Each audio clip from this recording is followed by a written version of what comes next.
Little shopping, hoping for playoff jerseys if they have any of those on sale in Winnipeg, Manitoba. It's been 4 years since the home team made the playoffs. Will the pain end tonight on Adidas Friday Night Football? Hey folks, and welcome to the final episode of the season of this little nighttime soap opera that we call Adidas Friday Night Football.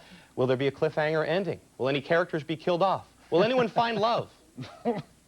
James Duthie along with Eric, Matt, and Chris Schultz. And after weeks of talking about all sorts of scenarios, tiebreakers and crossovers and win-loss combos, well, finally the math is nice and simple for us. If Winnipeg wins, they are in and have locked up the final playoff spot. Yes, simplicity is indeed bliss. And you think they're in for a tough time tonight? You know what? The Winnipeg Blue Bombers are a good football team. They are not a great football team. Without G. Roy Simon, without Albert Johnson III, it's going to be tough. In particular, Johnson III, he is a great kick return specialist. This Blue Bomber team has not shown the ability to sustain drives all the way down the football field and get points. They have shown the ability to make singular big plays and get points. And without those two guys, they're a little bit easier to defend. Their defense has never come up, in my opinion, and really helped them out in a key game. They have to do it tonight. I'm not saying that they cannot win, but I think Edmonton has a distinct advantage tonight because of those two injuries, Matty. Well, Chris, Don Matthews tells me that playoffs is like going to confession. You go in,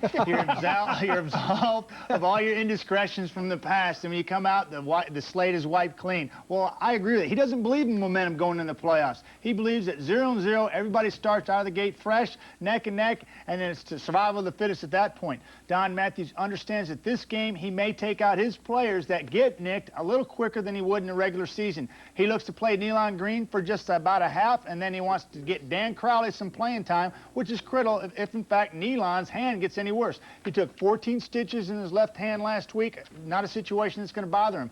A lot of changes with the Edmonton Eskimos. Once again, you'll see Troy Mills in the backfield. You see A.J. Gash replacing Terry Ray, who's shelved for another week. Don Matthews has got 9 players on the injured reserve right now, and all these players are pretty much all-stars. If this team gets healthy and can continue to get healthy, again, I'm going to say they're going to be a factor, Eric. Yeah, and as the Bombers win, as we've said several times tonight, they're in the playoffs for the first time since 1996. What a crowning achievement for Dave Ritchie in this rebuilding job that he's undertaken. And it's an opportunity, very simple, for them to control their own destiny at home, a place where they've had a lot of success this year.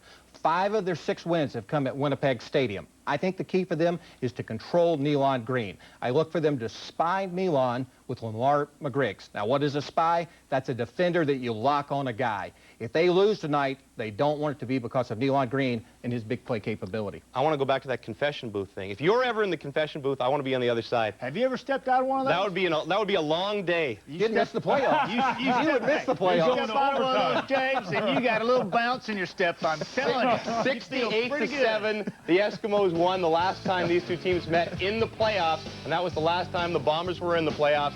Don Matthews and company looking to perhaps help eliminate Winnipeg tonight. He's one of the CFL's top young guns. Nealon Green has speed to burn. An ex-Blue Bomber. Grant Carter is right at home in the center of the Eskimo defense. Khari Jones has a fat new contract in his back pocket. Good news for the future of the franchise and for Lethal Weapon 4, including receiver Robert Gordon. But the future of the franchise starts here tonight. Hey, Glenn, one last game at Winnipeg Stadium. One last chance for the Bombers to guarantee a playoff spot for the first time in 4 long years. Snow was in the forecast. So far, so good.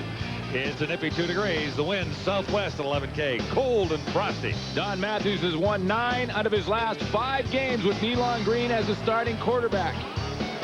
The question is, how long does he keep him in the game tonight?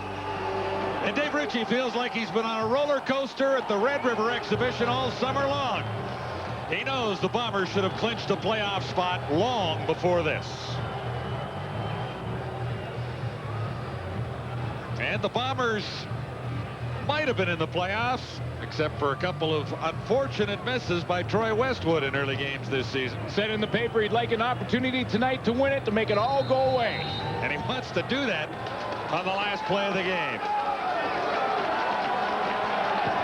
Underway in Winnipeg. Trouble for Troy Mills. He bobbled it. Bombers come up with it inside the 5 and down at the 1. First down, Winnipeg. Touchdown to go. What a start for the Bombers. You always wonder what kind of intensity level your football team will have when the game does not mean anything in the standings, and that's the situation the Edmonton Eskimos are in right now. Troy Mills cannot find the handle. Doug Hocking can, and he almost slithered into the end zone. A great beginning for a desperate football team. The Bombers trying to clinch a playoff spot tonight. And they're set up about perfectly, I'd say, at the 1-yard line. First offensive sequence for Kahari Jones.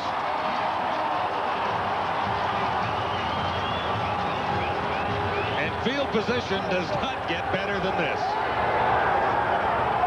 From the 1. And no chance that time for Corey Philpott.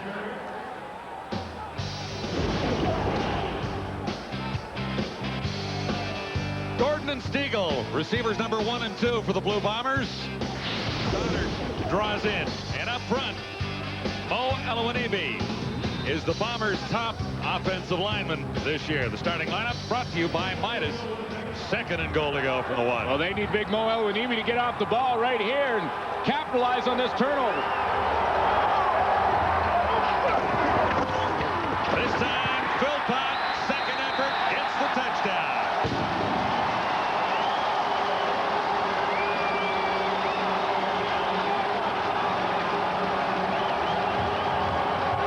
And John, it was Mo Elowanibi who pulled on the play from right to left. He comes around and fills up the hole. When he gets there in a bad mood, pushes Singor Mobley out of there, and it was that effort along with Corey Philpott to get him in the end zone. Well, they're still optimistic, and there's a little more reason for optimism in Winnipeg in this 2000 season. The Bombers are scrambling for a playoff spot, and the exchange is bobbled there in the convert, so it'll be 6-0. And a little frosty out there. Kahari Jones had trouble hanging onto the ball, so it'll stand at 6-0. Easy to pick out the key play on this drive. This is how it started. Troy Mills back into the ball game. Should see a lot of action in the backfield and returning kicks, but just kept peeking downfield to see where the tacklers were coming from. Never really looked down and secured the football, and Doug Hocking picked it up. That led to the big touchdown by Corey Philpott on a little second effort and a little help from Mo Elowanibi. Doug Hocking, the hero of the moment for the Bombers. Philpott gets it into the end zone. And the convert was muffed, so it's 6-0. Field will be a little slippery here tonight. Little frost coming out of the artificial turf. Love you, Colleen. Jalen, Tyson, baby. Twin boys, baby, all night for you. All night. Well, Corey Philpott usually asks me to do that, so now it's done. Coming to you this time, Chuck. Hey, boy, Chuck. Troy Mills gets a second chance. And he's hammered at the 26-yard line. 13 on the return. Nealon Green has fired 22 touchdown passes in 14 games. Kes McCorvey led the Eskimos in touchdown catches with 15. Terry Vaughn is number 1 in yards and receptions. And up front, Bruce Beaton is the Edmonton nominee for CFL's Outstanding Lineman at the Dodge Player Awards Grey Cup week. 22 touchdowns, 6 interceptions. Yeah, the 6 interceptions, the big key for Nealon Green. Hasn't thrown an interception since September 23rd. Oh, 22nd. Game versus Toronto. You saw that note too, I see. I was trying to get to it more quickly. No catch. Kes McCorvey had it in his hands, and it trickled out. Defensively for the Winnipeg Blue Bombers, their outstanding defensive nominee is not in the lineup. That's Antonio Armstrong. Ryland Wickman is officially or unofficially their rookie nominee. More on that a little bit later on. Tom Europe has been the leader in that secondary. 4 interceptions for Tom Europe on the season. Well, the CFL released Albert Johnson III as the outstanding rookie for the Winnipeg Blue Bombers, and then recanted on that. Second down and 10. Nealon Green steps up. He won't get away this time. Well, Ryland Wickman comes up with the play.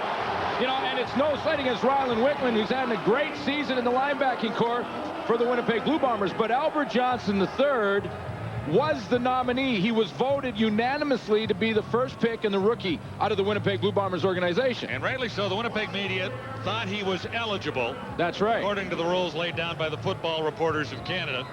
CFL changed its mind. Ed Chalupka made a decision yesterday and inserted Wickman as the nominee because he was the second choice in Winnipeg. But I think it's still under discussion as far as I can figure out up and down press row here. Albert Johnson had a super season. Well, once again, absolutely sensational. Wickman had a and he terrific did year, as well, but not yeah. the same kind of year. Well, once again, a situation in the league that not handled as well as it could have been. The league suggested that if you played 2 games at any time, you lose your rookie status.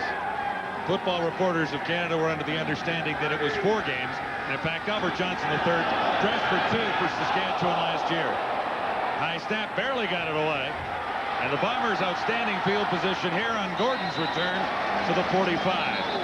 Just a 29-yard punt. 5 yards on the return. The Bombers off to a quick start in Winnipeg.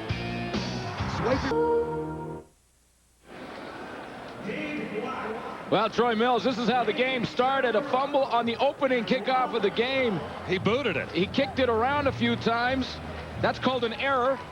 And that led to this touchdown. Mo Alawanibi's going to pull here, and Singor Mobley can't get to the hole because Mo Alawanibi fills it up in a hurry. He pushes him right out of there. That gets Corey Philpott into the end zone and gets Winnipeg the lead they wanted to start this football game and the momentum they wanted. Yeah, and more of it here too, Glenn, as the Bombers begin this drive at the 45. 3 receivers to the near side.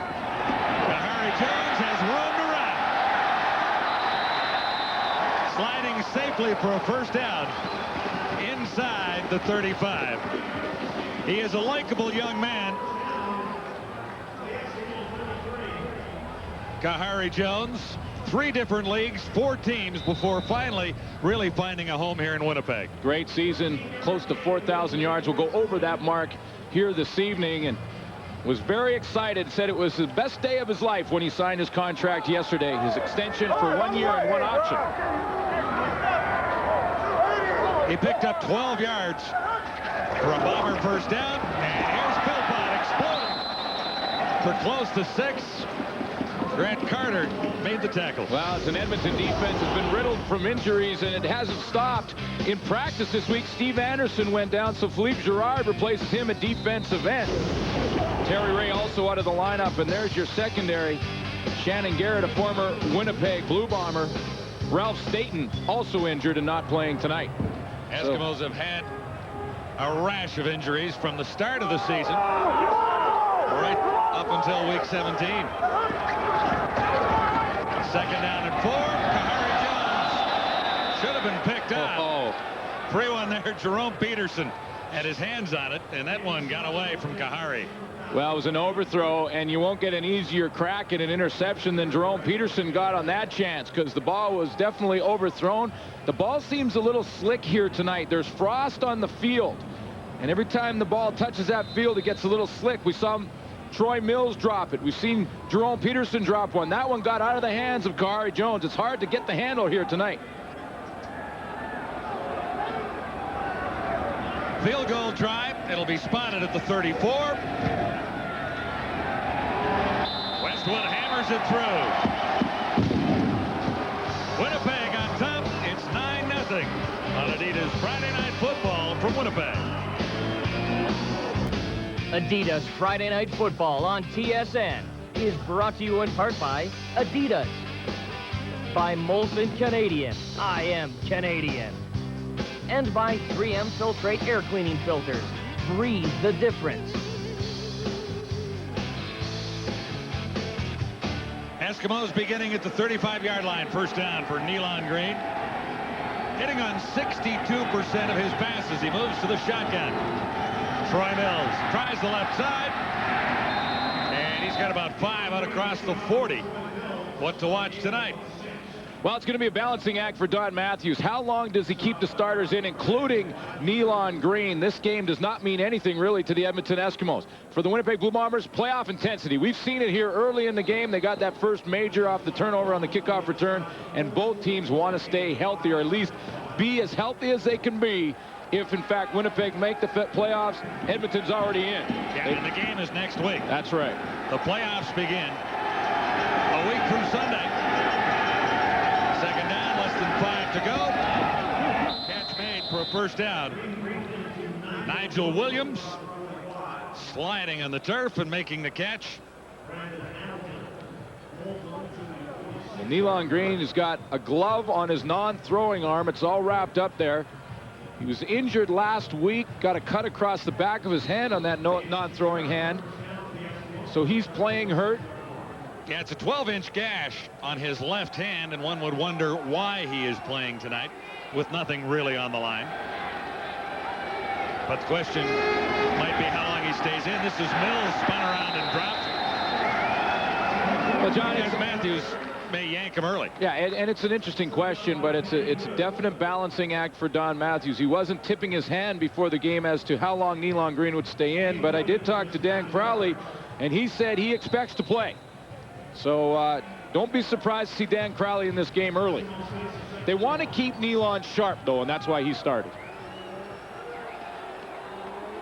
Fine balancing act when you're looking at injuries to your quarterback and heading to the playoffs. No question about that.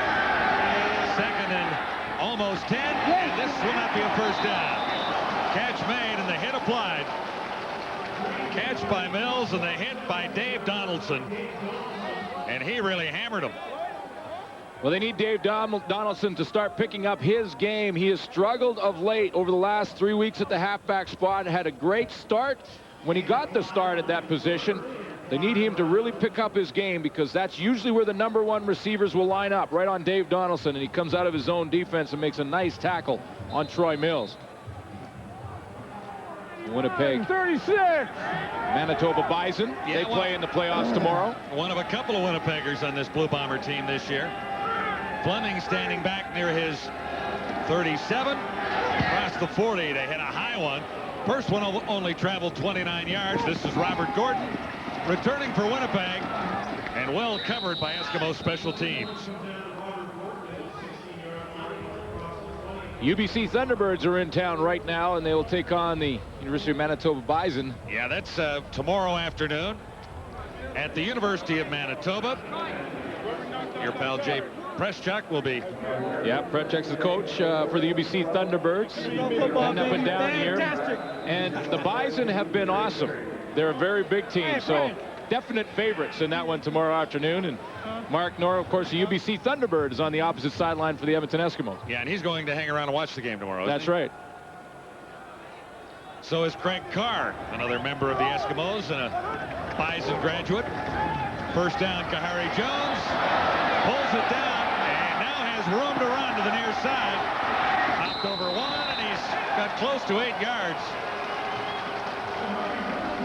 Well, we talked about him signing his big contract yesterday afternoon, a very big day for the Winnipeg Blue Bombers, and really what it does is it allows Kahari Jones to just go play football now. He doesn't have to think about that contract or where he's going to be over the next couple of years. This is his home now. He can relax and play some football, and they need him to be playing his best, obviously, tonight and next week in round 1, if in fact they make it. Which is a big if still. Well, it's early. 9-0. The Bombers have the lead. Philpott has run well a couple of times tonight. And you think there's a few Toronto Argonauts watching this game saying, yeah, that is a big if. I think Michael has got them all gathered around a TV set somewhere. That's right. Well, basically, Winnipeg Blue Bombers have to win the game to wrap it up. If they don't win, and if they tie or lose the game, they hand control over the Toronto Argonauts. Now, the Argonauts have to win in Montreal, which is not real easy. No. For any teams. That would not be easy, but as the Argos look in now, they still have hope. Jones almost intercepted.